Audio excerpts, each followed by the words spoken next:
देखिए एगो पत्नी अपना पति से का कहतड़ी और कैसे कहतड़ी गाना के माध्यम से कि बले बलिया से चाही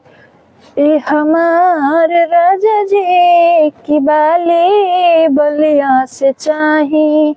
ए हमार राजा जी की बाले बलिया से चाही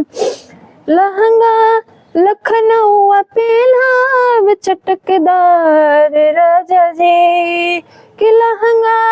लखनऊ पहनाव चटकदार राजा जी कि बाले बलिया से चाही ए हमार राजा जी कि बाले बलिया से चाही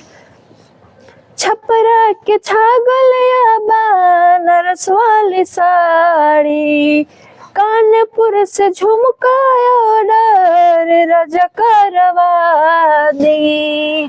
छपरा से छागल या बनारस वाली साड़ी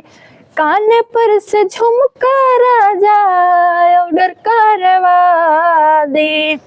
बाटे दिलवा में सरधाया पर राजा जी बाली बलिया से चाही ए हमारे राजा जी बाली बलिया से चाही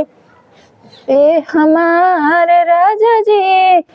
प्रीति के जीमा बाटे तहरे कपार पे पटना में रह चाहे रह रे प्रीति के जीमा बाटे तहरे कपार पे पटना में रह चाहे रह रे बाटे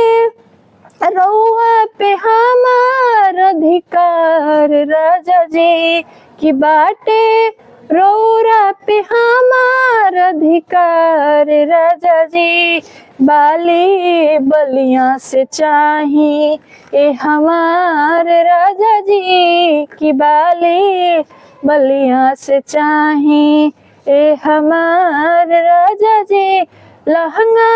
लखनऊ पहनाव चटकदार राजा जी लहंगा लखनऊ पहनाव चटकदार राजा जी की बाली बलिया से चाही ए हमारे राजा जी की बाली बलिया से चाही ए हमारे राजा जी की बाली बलिया से चाही। बहुत बहुत धन्यवाद। वीडियो अच्छा लगे तो लाइक शेयर सब्सक्राइब करें।